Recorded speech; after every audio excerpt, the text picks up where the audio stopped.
Okay, paper 2, question 1. Ava can comfortably run 10 kilometres. She's aiming to run the marathon, which is 42 kilometres, in 5 months' time. If she increases her distance by 35% per month, will she be able to run a full marathon?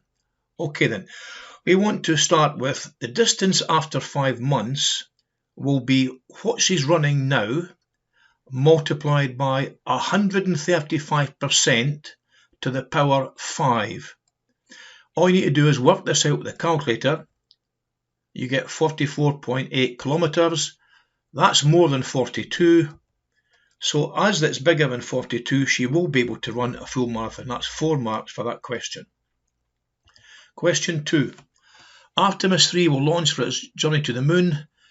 This is the speed at 5.4 times 10 squared. The distance to the moon is 3.84 times 10 to the power 5 kilometres. How many days will it take? Well, you need to know that time is distance over speed.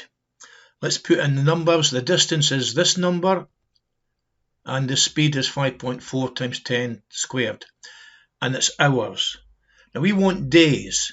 Before we work this out, we're going to change it like this. We're going to take the answer and then say divide by 24 hours, which will change it to days. So I'm going to just work out this on a calculator now. If you do that with a calculator as you see it, you get the answer 29.6 days to 1 decimal place, and that's 3 marks. Question 3. We want to change the subject of the formula h equals b squared minus a over t to b. Now, there's the formula. We want b, so let's just turn it around like this. Just make the left equal to the right. So left is right, so right is left. We've got to divide by t, so we'll multiply everything by t. The t goes out there and it jumps over to that side to become ht. We don't want the a, we want b, so we take the a to the other side, it becomes plus. And then do the opposite of square, which is square root. So b equals the square root of ht plus a. Okay, question 4 is a standard simultaneous equation question. Right, we've got to write an equation to illustrate this information. What do we know?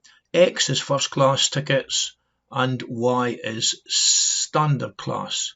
And altogether there's 315 seats. So there's only 2 types of class. So X plus Y must equal 315. Now the second part talks about the price of the tickets.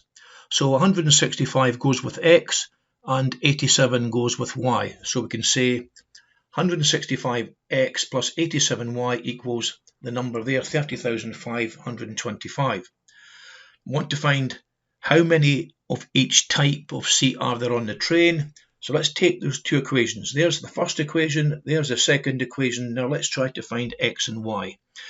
I'm now going to, the easiest way is I'm going to multiply this by 87 because I want to make Y the same, 87 and 87, and then we can do something with that. So what do we get? We get 87x, so that's good, 87y, and then 87 times 315 with a calculator gives you this.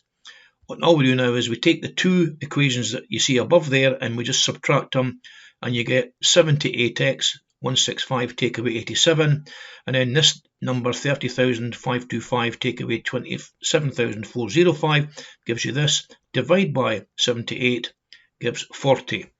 Now we want to get y as well, so we go back to this equation here. We can change x into 40, so we get 40 plus y is this number. So take the 40 across beside the 315, take it away, so you get y equals 275. So to finish this, we say there are 40 first class and 275 standard class tickets. That's 6 marks altogether. Okay, question 5. In this triangle, we want to find the size of angle ABC. That's this one up here. Now we know the size of the side opposite. We've got an angle and we've got the opposite side there. So to do that, we use the sine rule. So the sine of the angle that we want divided by 4.7 will be sine of 65 divided by 5.4. We want to find sine of B first, so we multiply everything by 4.7. There is sine of B. You take it up, the 4.7 up beside the sine 65.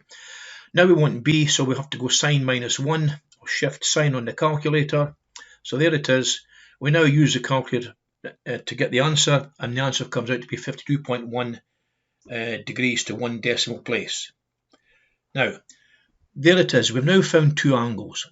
The next one says find the area of the triangle. We've only got two sides. We don't have the angle between them, but we can work it out. So that angle between them, that's there, can be equal to 180 take away 65. That's that angle. Take away the answer we just got. That angle now is 62.9. So we can now go to the formula sheet. It's a half AB sine C. There it is. There's your A and your B, and you've got the angle between them. So all you do now is you put a half times 5.4, the two numbers, and 4.7 multiplied together, times the sine of the angle, this angle, 62.9 degrees. You work out with the calculator and you get an answer to 1 decimal place, 11.3 square centimetres. Okay then, question 6. We need to factorise this. Now I've got a common factor 5, because 5 divides into 5 and 45. So we can take out a common factor first. There it is. Now the second bracket, the bracket here, x squared minus 9, is a difference of squares. If I've got a squared minus b squared, then it equals a minus b, a plus b. So we've got x and 9, not a and b, but we can still use the same thing. It's 5, x minus 3, because 3 times 3 is 9, and then it's x plus 3 using this law above, 2 marks. So now we can use that to do the next part. There is the question. The top has become the last answer, and we can then factorise the bottom the same way that we did it. Divide by 4 and divide by 4. Bring it out to the front. You get 4x minus 3. Now if you look there, I've got an x minus 3 on the top, an x minus 3 on the bottom. They'll cancel. So what's left is 5 times x plus 3 all over 4. And that's the answer for another 2 marks. Altogether, 4 marks for that question. Okay, question 7 says solve the equation 5 tan x plus 4 equals 7. So there's the formula, 5 tan x plus 4. So what number plus 4 gives you 7? That'll be 3. So 5 tan x must equal 3. Divide by 5 to get tan x, 3 over 5, and then we want x, so shift tan, or tan to the minus 1, x is tan to the minus 1 of 3 over 5. Use a calculator to get the answer, and you get 31 degrees. Now that's not the only answer, because it says we've got to go up to 360. So we've got to remember the graph. There is the graph, and there is 0.6, which is the same as 3 over 5. So when I go up on the graph to 0.6, I get the first answer 30.96, which is 31.